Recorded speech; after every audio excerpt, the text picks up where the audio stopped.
Hi guys, welcome back to Dialogue, the dialogue on analog music reproduction. In this episode, we're going to focus on vinyl records.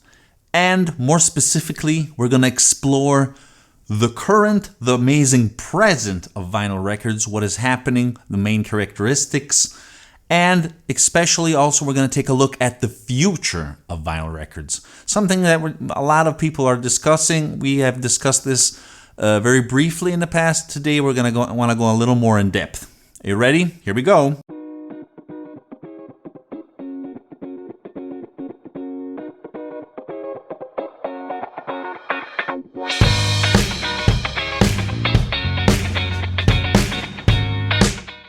So one of the reasons why I decided to create this channel a year and a half ago was mainly because of the vinyl resurgence. I've always been buying vinyl records, and all of a sudden, we could say around 10 years ago, maybe less, things started to change dramatically, and I got really excited.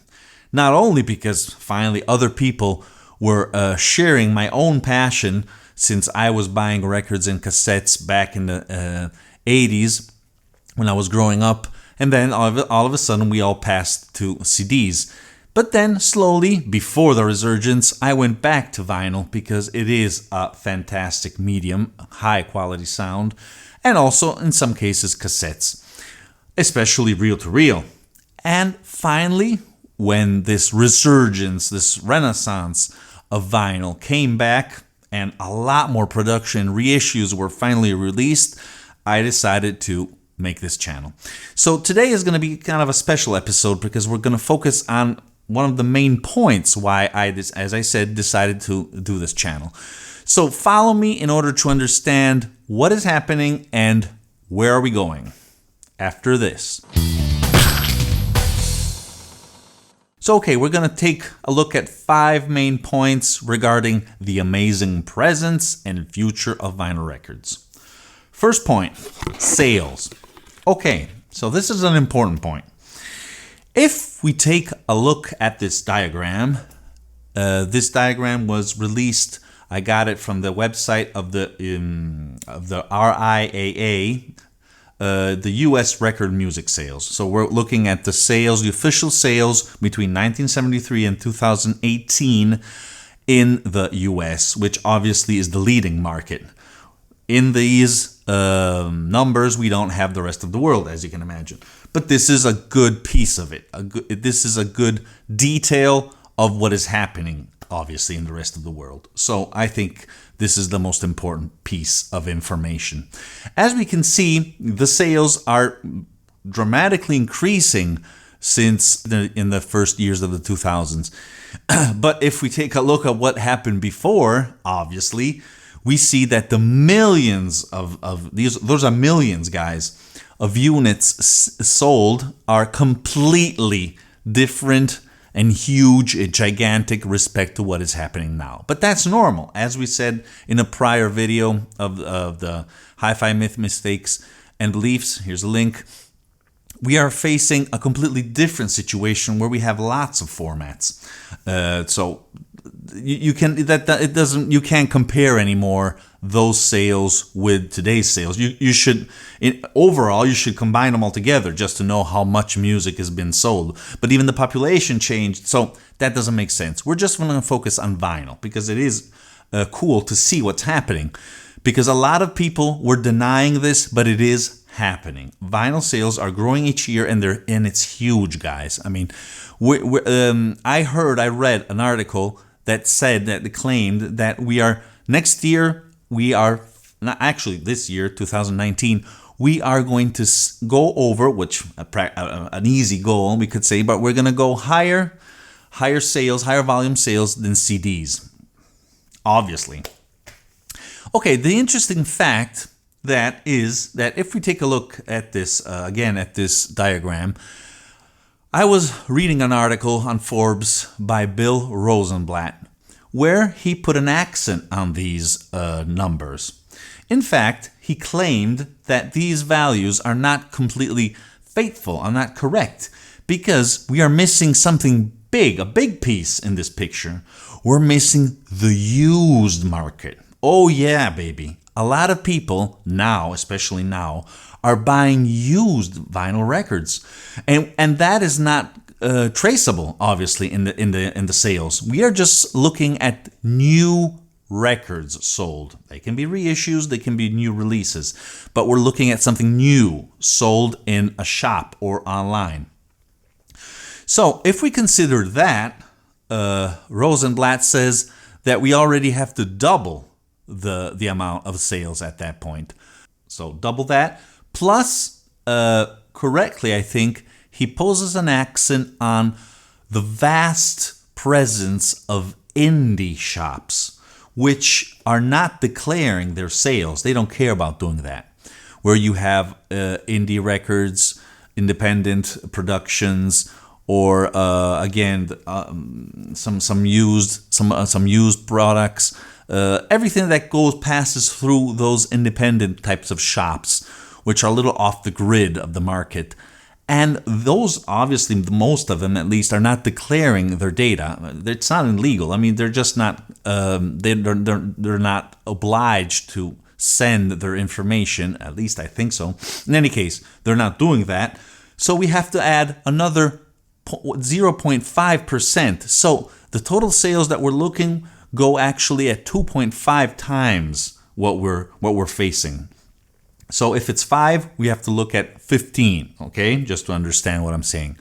So if we take a look at that point, obviously there was also a used market in the past, but not as much as today. That's obvious.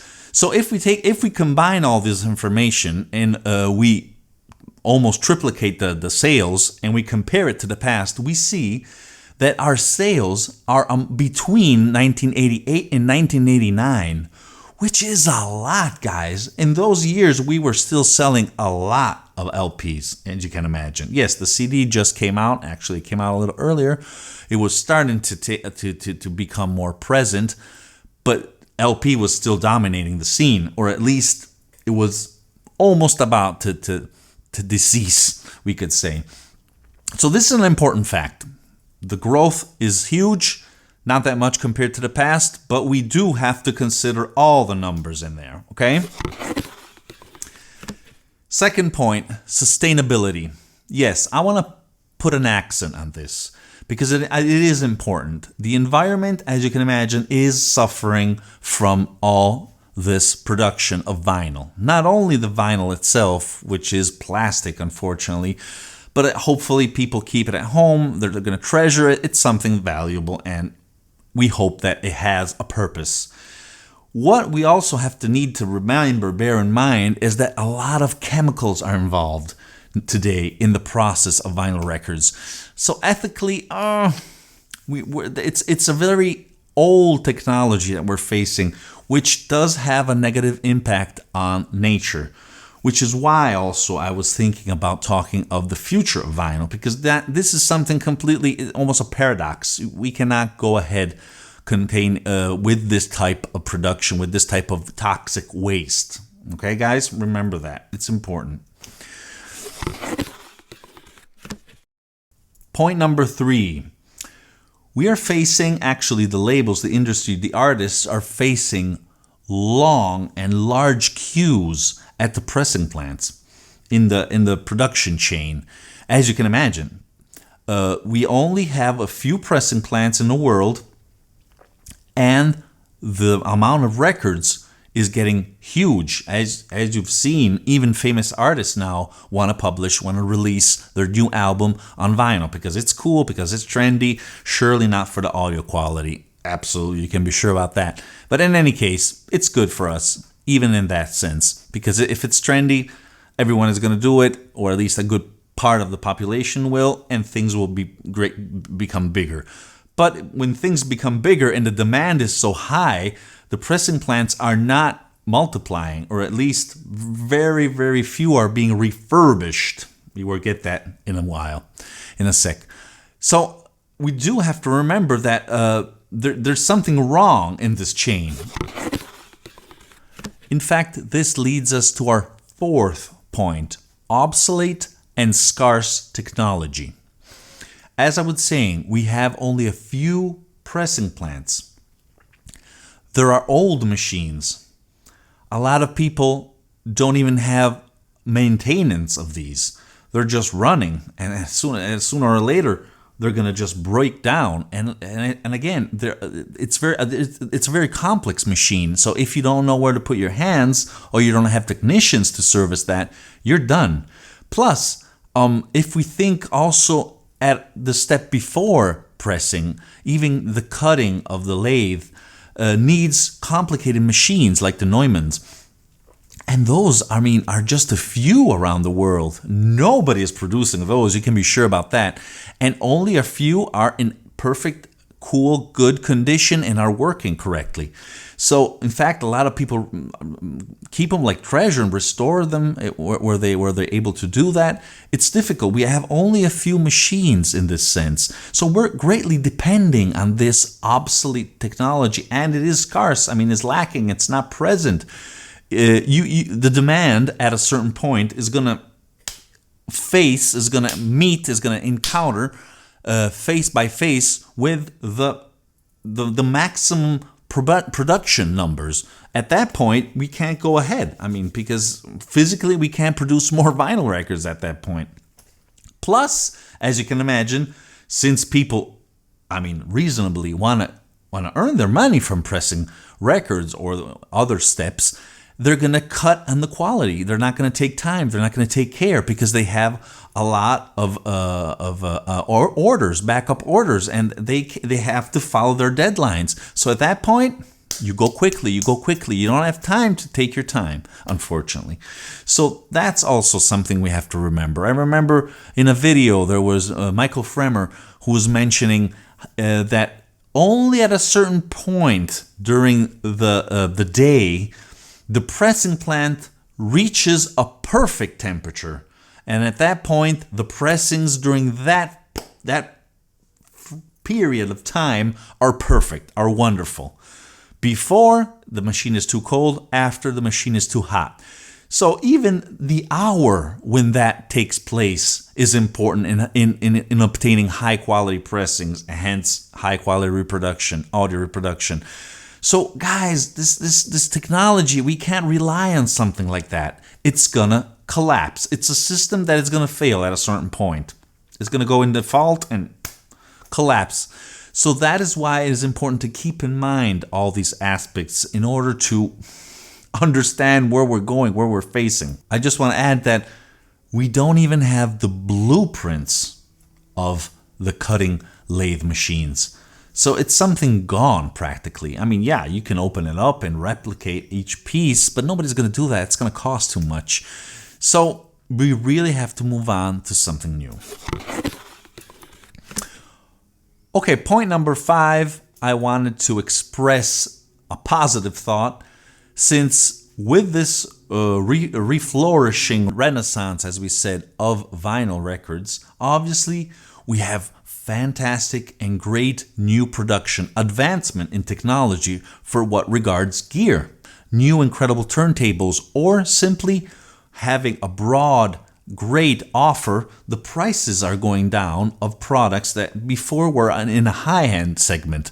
So I think this is very interesting and very useful to the market, and we're benefiting from this because, again, if we have so much demand, there's an increase in the amount of pieces of gear. The people are investing in the quality of this, and the more people there are, the lower the prices are going to go. And this is one of the upsides, the good parts, the positive effects of this renaissance. Okay, for our last and 6th point, I want to talk about the future of vinyl. As you probably guessed, I want to talk about what seems one of the only true concrete project that is going to take place very soon. Actually, it should take place, they say, at the end of this year, 2019, or the beginning of 2020. What am I talking about? I'm talking about HD vinyl. So, what is HD vinyl? HD vinyl is a project that is developed by Rebeat, a company that was founded by Gunther Leubel. He is partnering during these last years with several distributors, different kinds of companies at different technological phases that there is required in order to create this new technology that he's ready to release. It's fantastic. I don't know if I'm sure most of you already heard about this, but it's interesting to see, I think, the main points. We're going to go through now the main points of what is HD vinyl. Why is it good? Why is it bad? Okay. First point, no chemicals. Why is that? Because we don't have to have anymore the passage where you have the cutting of the lathe. Then you have to do a wash in order to fix the nickel or all the other metals. And we don't have that toxic waste anymore. As I was saying in the prior points, this is very important. So this type of production, this type of vinyl would be very environmentally sustainable. So that's cool. Point number 2, perfect grooves. Yes. In fact, as I said before, they're going to use a laser to incise the lathe. Point number 3, they're going to use the original stamper for each record. And this is a very important aspect. This is fantastic, guys, because we're not going to have a copy of a copy of a copy of the original incised lathe cut by the technician. Because as you can imagine, there are various passages before you have the pressing of the record, and obviously that degrades greatly the sound, the frequency response. Here we have directly the matrix, which is going to be cut with a laser, as I said. I imagine they're going to cut it already reversed, otherwise you can't do it in one single passage, and at that point the pressing is going to be positive. Negative on the matrix, and positive on the final record in one single passage. Yes, this leads us to point number 4. No stamper wear. Why is that? Because the stamper, as we said, is going to be the original, is made of ceramic, not in, in the best of cases, in direct metal, which we're going to talk in a new video, is in metal. But that's something special. No. Usually the lathe is incised, is cut in another piece of vinyl, very simply. So in this case, you would have no wear, because as you can imagine, ceramic never wears out, or very, very rarely. I mean, it's really going to take thousands and thousands and thousands of copies before we start to have that wear, at least that was present in the old types of lathe. In fact, it comes as no surprise that a lot of chef's knives are made of ceramic, because it's very, very hard. That is fantastic news, guys. This is high quality technology which would dramatically increase the frequency response. And not only. Point number 5, considering the fact that we have a nice, stable, sturdy lathe in ceramic, and that we're going to use laser to incise it, we can have, they declare, up to 30% more of space. Meaning that you can have 30% more than audio. Usually a vinyl record goes around 40, 44 minutes, 20, 22 minutes per side, not much more. If they squeeze in more music, the sound is not going to be that good. In fact, that's something cool. Considering that they're using a laser and that they can be very precise, and that the edges of each groove is very sturdy, very firm, hard, resistant, they can put together a lot of grooves perfectly aligned, and in that way you can also have the advantage of increasing the dynamic range if you want. You can use that space to increase the dynamic range, because if you have a high dynamic range, you're going to have wider grooves, guys. That's analog compression. When we say analog compression referring to vinyl records, we're talking of pushed, crammed together grooves in order to fit more music, or simply because it's difficult to cut the lathe, so you put a lot of distance between each groove, things like that. And in this case, since we have this fabulous detail, we can increase all of that. This is, again, wonderful, fantastic news. Also, the signal-to-noise ratio would be dramatically increased. The noise will drop, finally. Cool, guys, very cool. Another point that they highlighted is that vinyl will be optimized for the type of tracking, which means radial or tangential. Which also means that they're going to have to do two types of records. I don't know. This is kind of strange, I think, because I mean most of us use radial, but there are tangential excellent turntables which are probably even better. I mean, when that type of technology is perfectly done, I think has much less error and hence noise and error in the tracking than the classic radial tracking. So if they're going to differentiate the production, that would be very cool. Another interesting point that they highlighted is that when they're going to do the stamper, the cutting the lathe, since the head, there is no head, since we're losing a laser, there's no heating of the head, which creates problems in what? Yes, the frequency response. They say that the frequency response can go all the way up to 100 kilohertz. They don't say how much down, but probably very, very deep.